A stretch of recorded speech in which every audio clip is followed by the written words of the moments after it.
नमस्कार। कटक सदर अंतर्गत निमेशापुर पंचायत दिघिठारे तृतीय वार्षिक प्रकाश मेमोरियल एक दिवसीय फुटबॉल टूर्नामेंट अनुष्ठित हो बापूजी स्पोर्टिंग क्लब आनुकूल्य रे अनुष्ठित यह फुटबॉल टूर्नामेंट रे 8 गोटी दल अंशग्रहण करथिबा बेले फाइनल मैच रे आईपुर शासन फुटबॉल दल को 1-0 गोल रे हराई वार्दा जयदुर्गा फुटबॉल क्लब विजेता आख्या अर्जन करिछि। विजेता दलर राजेश कुमार नायक को मैन ऑफ द मैच भाव पुरस्कृत करा जायतिला। दैतारी कारुआ, प्रदीप्त कुमार महांती, ज्योतिरंजन महांती, शेख आलम रेफ्री भाव खेल परिचालना करथिले। शिवदत्त महांती पुरस्कार वितरण उत्सव परिचालना करथिले।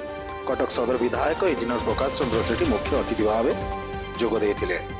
कटक सदर पंचायत समिति अध्यक्ष भाग्यलक्ष्मी राउत मुख्य वक्ता भाव जोग देथिले। सरपंच ज्योत्स्ना राणी राउल, मिली सेठी, सोनाली प्रधान, अशोक पात्र, मंडल सभापति निरंजन राउल, जिला बीजेपी उपसभापति सुरेश जेना प्रमुख सम्मानित अतिथि भाव जोगदे विजेता और उपविजेता दलर श्रेष्ठ प्रदर्शन करिथिबा खेलाड़ी को ट्रॉफी सह अर्थराशि प्रदान करथिले। विजेता दल को ट्रॉफी सह 20,000 टंका और उपविजेता दल को ट्रॉफी सह 15,000 टंका प्रदान करा जायतिला। प्रकाश मेमोरियल फाउंडेशन अध्यक्ष प्रशांत कुमार दास को तत्वावधान में अनुष्ठित यह फुटबॉल प्रतियोगिता सौम्यरंजन महांती, पवित्र कुमार सेठी, विक्की दास, विभू भूषण दास, मनोरंजन दास को समेत बापूजी क्लब समस्त सदस्य सहयोग करथिले। कटक सदर रश्मिरंजन महापात्र रिपोर्ट खबर लाइव। आज जो बापूजी क्लब तरफ आयोजन कराई आज एक दिनिया फुटबॉल मैच मु धन्यवाद देवी जे आयोजन करिथिबा हमर तपु भाई जे निमेशापुर पंचायत दिघी ग्राम रे प्रति वर्ष एपरी करा जाए क्लब तरफ करा जाए जे ए पिला युवपीढ़ी मान को एकजुट करी एकता कई उत्साहित करुचंदी जे क्रीड़ा माध्यम रे निश्चय ए अंचल विकास मध्य हे पारिबो। टीम माने एकता गोटे सृष्टि हो, भाईचारा मध्य सृष्टि हो जे कि ए अंचल ए कंदरपुर मंडल अंचल विभिन्न बुद्धिजीवी माने मध्य एठाकरे सहयोग करथिले। एक जोड़ी हेतिले हमर ब्लॉक र अध्यक्ष मध्य सरपंच ए पंचायत सरपंच मध्य थिले, फकीरपड़ा सरपंच एंड मध्य गतिराउत पटना सरपंच मध्य थिले, परमंश पंचायत सरपंच थिले, हमर जिला रो उपसभापति थिले, मध्य मंडल सभापति थिले।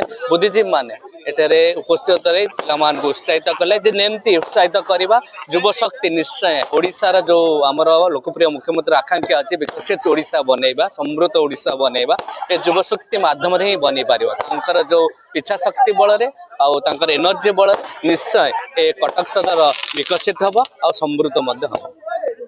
प्रशांत कुमार दास निमेशापुर देखी मोर भाई जे स्वर्गत प्रकाश चंद्र दास तांको स्मृति रे 3 वर्ष हो गलानी एमती जे चली 3 वर्ष में से चलची एमती जो आयोजनटा फुटबॉल टीम रो आसे आयोजनटा चलची। हमर ए आयोजन रे मुख्य अतिथि थिले जो हमर विधायक